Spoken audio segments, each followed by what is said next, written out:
ఓం నమః శివాయ. ఓం నమో నారాయణాయ. ఓం శ్రీ స్వర్ణాకర్షణ కాళభైరవాయ నమో నమః. నరదృష్టి నివారణ కాళభైరవాయ నమో నమః. ఓం సూర్య అరిష్టేతు సంప్రాప్తే సూర్య పూజాంచకారయేత్ సూర్యధ్యానం ప్రవక్ష్యామి ఆత్మదోషపీడోప ఉపశాంతయే. హరి ఓం. మా ఛానల్కి స్వాగతం. చూస్తున్న వీక్షకులకు ప్రేక్షకులకు ప్రియ కాళభైరవ భగవద్బంతులకి స్వాగతం పలుకుతూ మమ్మల్ని ఎంతగానో ఆదరిస్తూ ఉండబడినటువంటి ప్రియ సోదరీమణులకు అందరికీ కూడా సనాతన ధర్మ వీక్షకులకు సంరక్షకుల అందరిపైనను రథసప్తమి అనగా సూర్యుడి యొక్క జయంతి సందర్భంగా అందరికీ నిండు నూరేళ్ల ఆయురారోగ్యాలను ప్రసాదించాలని, ఎవరికి కంటి సమస్యలు, దేహ సమస్యలు, ఆత్మ సమస్యలు, అనారోగ్య సమస్యలు వాళ్ళకు రాకుండా సంపూర్ణ ఆయురారోగ్యాలు ప్రసాదించాలని సూర్యభగవానుని వేడుకుందాం. ద్వాదశ రాశుల్లో గ్రహ గమనాన్ని ఒకసారి వీక్షింపచేద్దాం.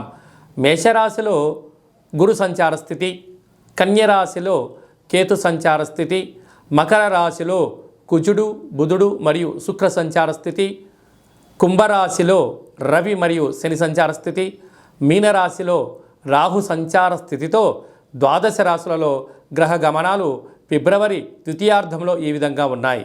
అలాగనే 21వ తారీఖున బుధుడు కుంభరాశిలోకి సంచారం చేయడం వల్ల అక్కడే ఉండబడినటువంటి రవి భగవానుడితో బుధుడు కలిసి ఉండడం వల్ల బుధాదిత్య రాజయోగము అంటారు.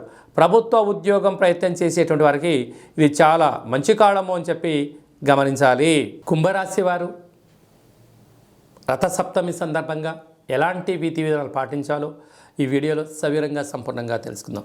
కుంభరాశిలో ఏ నక్షత్రాలు వస్తాయనగా ధనిష్టా నక్షత్రంలోని 3వ పాదం, 4వ పాదం, శతభిష నక్షత్రంలో 4 పాదాలు, పూర్వాభాద్ర నక్షత్రంలోని 1, 2, 3 పాదములు కలిపితే కుంభరాశి. కుంభరాశి యొక్క అధిపతి శనేశ్వర స్వామివారు. వీరికి ఒకవైపు ఏళ్ళనాటి శని సంచార స్థితి కూడా జరుగుతున్న విషయం తెలిసినటువంటిదే.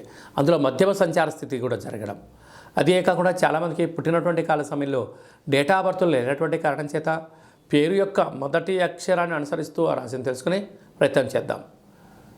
గు, గే, గో, సా, సి, సు, సే, సో, ద అక్షరాల వరకు కుంభరాశి జాతకులే.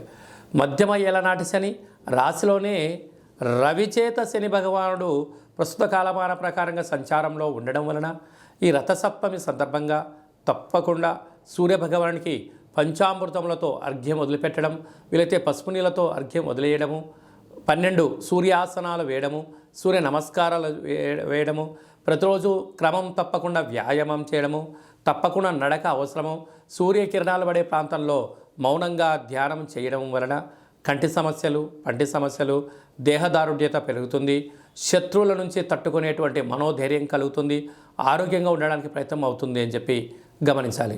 రాశిలోనే ఏడాది తర్వాత రవి భగవానుడు సంచారం చేయడం వలన దూర, వాయు, జల ప్రయాణాలు చేసేటప్పుడు తొందరపాటు నిర్ణయాలకు సరైన సమయం కాదు.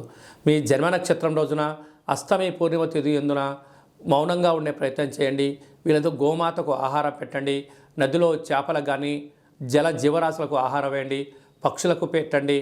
మీరు ప్రతిరోజు క్రమం తప్పకుండా భోజనం చేసేటప్పుడు అన్నము, పప్పు, చారు, పెరుగును కలుపుకొని ఒక ముద్ద కుక్క భగవానుడికి, మరో ముద్ద కాకి భగవానుడికి మీరు పెట్టగలిగినట్లయితే కర్మ దానం అవ్వడం వలన శనిదోష నివారణ తగ్గుతుందని చెప్పి గమనించాలి.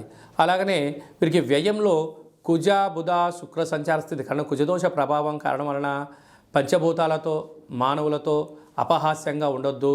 వీలైనంత వరకు ఓపిక, పట్టుదల, సహనమే మీకు శ్రీరామ రక్ష అని చెప్పి గుర్తుపెట్టుకోవాలి. నీటి వ్యాపారాలు, హోటల్ వ్యాపారాలు, సాఫ్ట్వేర్, హార్డ్వేర్ ఉద్యోగస్తులు ఎన్నో జాగ్రత్తలు అవసరమని చెప్పి జ్యోతిర్విజ్ఞానం సూచిస్తుంది.